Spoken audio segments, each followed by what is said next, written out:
I feel like a fraud. Have you ever thought that before? I mean, I know that I personally have, and I've thought it more than once.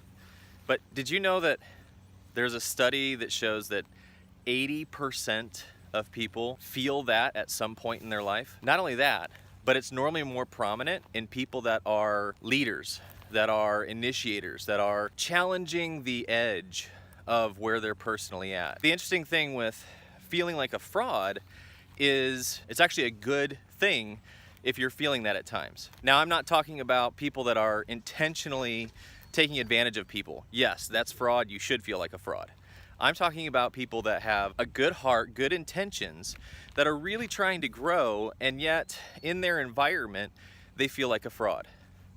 The reason why it's actually a good indicator that you're growing and it's actually a good thing is because what it represents and what it means in reality, you are challenging where you're at and extending it. If you don't feel like a fraud at some point in your life, that normally means that you've just settled into what you're comfortable with and you're not really challenging yourself. Feeling like a fraud is actually a good indicator that you've broken through the cusp of it's completely foreign to me to I know how to do it some, but I haven't mastered it yet, and I haven't gotten to the point where I'm comfortable in my own skin doing this in life. It could be anything. It could be being a dad, it could be your career, literally it can be in any realm. It's really easy if you feel like a fraud to latch on to self-hatred and spiral down into a dark place where you're no longer celebrating yourself.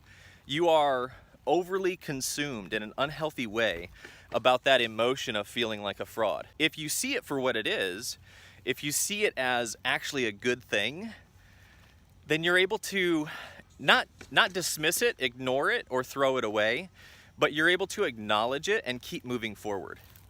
What it actually represents is you are on your way to mastering, to becoming competent and confident in that given area. So next time you feel like a fraud, don't beat yourself up. A lot of people, most people that I know that have actually done something productive and effective in their life have felt like a fraud. I'm Josh Searbaugh, and that is your 3-minute thought for the day.